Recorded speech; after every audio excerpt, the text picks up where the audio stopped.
Assalamualaikum warahmatullahi wabarakatuh. Sahabat sekalian, kita akan bahas satu berita yang mungkin ini akan agak aneh gitu ya, tanda kutip. Tapi itulah yang terjadi dan menjadi bahasan berita. Apakah itu? Adanya sebuah koalisi antara dua pasangan capres yang tentu saja ini unik ya. Sepertinya belum pernah terjadi di Indonesia. Entah seperti apa. Dan mari kita lihat berita selengkapnya. Sahabat kalian, Masinton PDIP bilang kubu Ganjar dan Anies sudah bahas koalisi. Ini dilansir oleh Tempo.co dan terbit pada Sabtu 13 Januari 2024 pukul 15.12 WIB. Sahabat kalian, politikus Partai Demokrasi Indonesia Perjuangan Masinton Pasaribu mengatakan sudah ada komunikasi secara informal di antara kubu calon presiden Ganjar Pranowo dan calon presiden dari Koalisi Perubahan Anies Baswedan. Ia menyebut sudah ada kesepahaman paling tidak di akar rumput untuk bersatu mempertahankan demokrasi. Kita coba hubungkan teman-teman ya.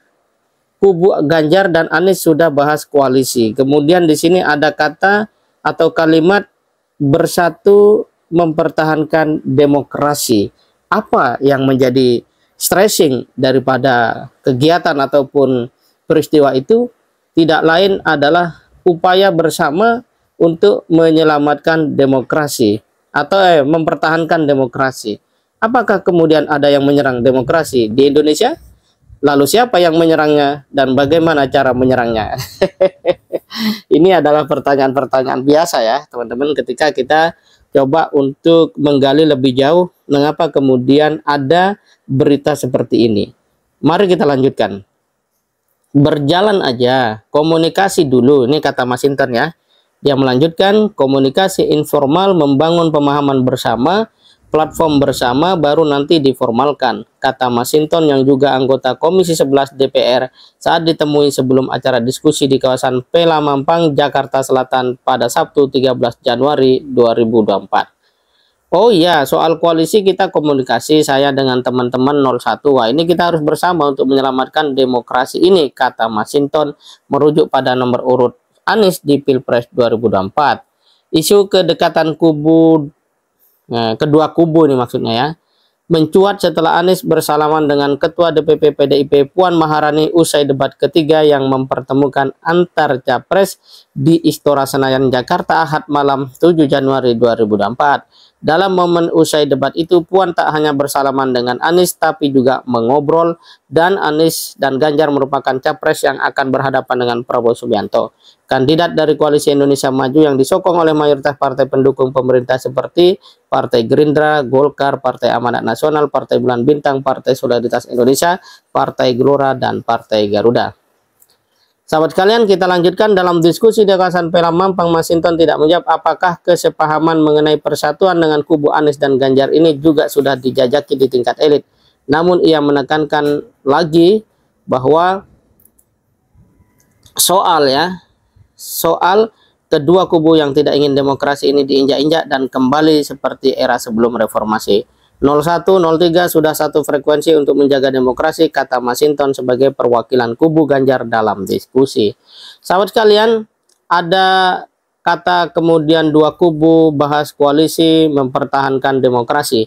Berarti ada sebuah suasana batin yang sama antara 01 dan 03 kaitan dengan pelaksanaan pemilu yang harus terbebas dari misalnya ya hal yang mengurangi atau merusak demokrasi itu kan kecurangan gitu ya, intimidasi gitu ya, dan atau hal-hal yang dapat menjadikan suara rakyat tidak sampai kepada aspirasi yang sesungguhnya misalnya. Dan ini menjadi sebuah concern yang menyatukan dua kubu itu, karena dua kubu ini melihat mungkin ada sebuah indikasi atau sesuatu yang terlihat dengan mungkin sangat kasat mata ya, namun tidak bisa disentuh secara profesional dalam konteks pengamanan dan penyelamatan demokrasi, sehingga dua kubu itu merasa perlu untuk bersatu. Tetapi apakah kemudian misalnya betulkah terjadi atau akan terjadi? Ya, ini memang sesuatu yang tidak mudah untuk memberikan sebuah bukti, bukan jawaban ya teman-teman, tetapi bukti.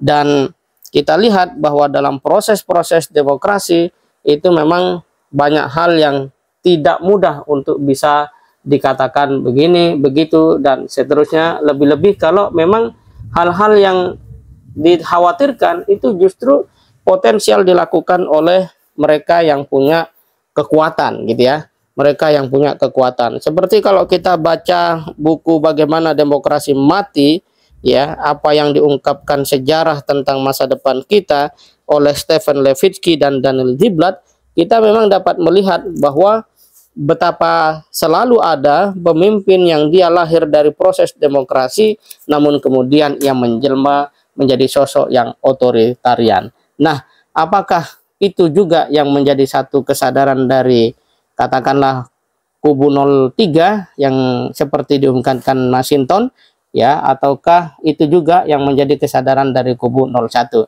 Yang pasti dalam denyut ataupun keramaian berita politik yang ada, saya kira rakyat juga bisa melihat dan merasakan sekecil mungkin ya, apapun itu sebuah alarm yang menunjukkan bahwa memang pemilu harusnya berjalan bergembira ya, sehat, tidak ada upaya-upaya yang tidak tepat apalagi tidak benar, dan tentu saja semua itu membutuhkan upaya bersama.